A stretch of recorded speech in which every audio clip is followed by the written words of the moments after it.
Selamat pagi Bapak Ibu yang Tuhan Yesus kasihi. Pagi hari ini kembali Gema Kabar Baik menyapa kita, hadir di tengah kita. Ayat firman Tuhan yang akan kita renungkan pagi hari ini terdapat dalam Kisah Para Rasul pasalnya yang ke-20, ayatnya yang ke-17 sampai dengan ayatnya yang ke-38.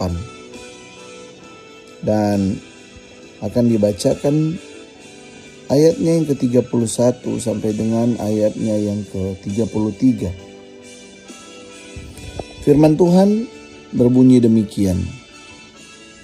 Sebab itu berjaga-jagalah dan ingatlah bahwa aku 3 tahun lamanya, siang dan malam, dengan tiada henti-hentinya menasihati kamu masing-masing dengan mencucurkan air mata. Dan sekarang aku menyerahkan kamu kepada Tuhan dan kepada firman kasih karunia-Nya yang berkuasa membangun kamu dan menganugerahkan kepada kamu bagian yang ditentukan bagi semua orang yang telah dikuduskannya, perak atau emas atau pakaian, tidak pernah aku ingini dari siapapun. Bapak Ibu Saudara, dari ayat firman Tuhan ini maka renungan Gema Kabar Baik diambil bersumber dari Santapan Harian edisi Rabu 2 Juli 2025 dan berjudul Warisan Seorang Pemimpin. Warisan seorang pemimpin. Saudara, apa yang menjadikan seorang pemimpin berhasil? Apakah kepopulerannya yang begitu dominan atau kehebatannya yang tiada tergantikan?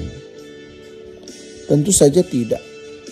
Seperti yang dicontohkan Rasul Paulus, seorang pemimpin yang berhasil adalah pemimpin yang meninggalkan warisan, legacy.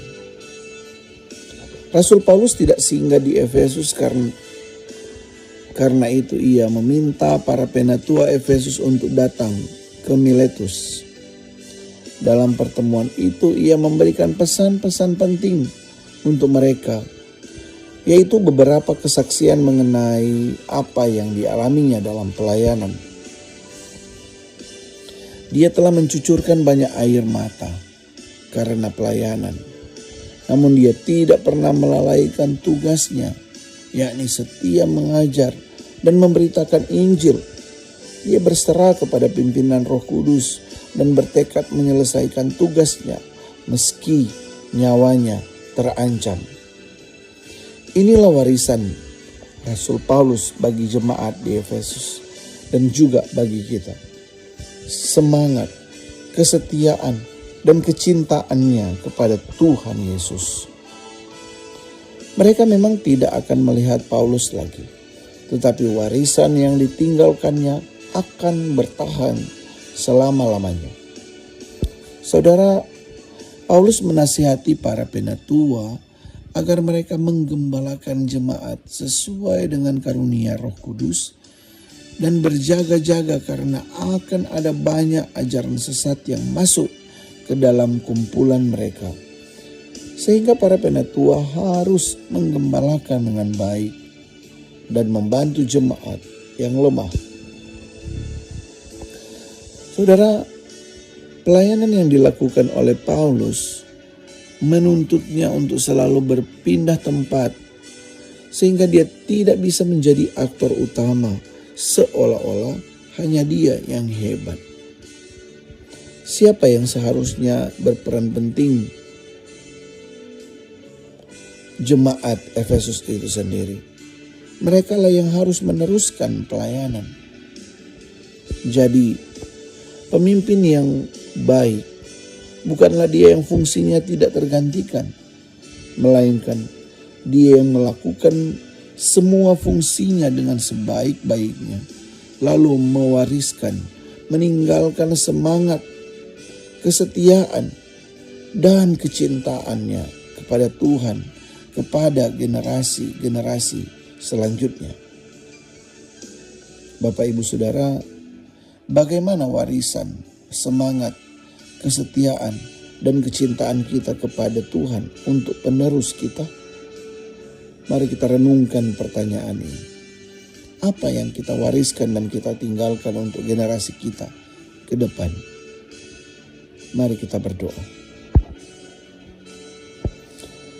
Kami bersyukur pagi hari ini kami diingatkan tentang seorang rasul yang sangat setia, sangat cinta Tuhan, dan mengupayakan segalanya untuk kerajaan Allah. Semangat warisan yang dia tinggalkan menginspirasi begitu banyak orang, begitu banyak anak-anak Tuhan untuk melayani Tuhan.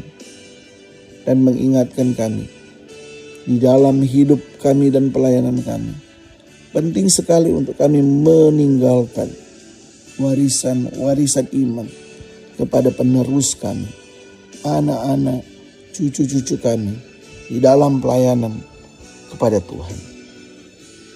Tolong kami ya Tuhan, dengan bantuan Allah Roh Kudus, agar dapat mewariskan warisan-warisan iman yang tepat. Kami bersyukur untuk firman-Mu di dalam nama Tuhan Yesus Kristus. Amin. Bapak Ibu yang Tuhan Yesus kasih.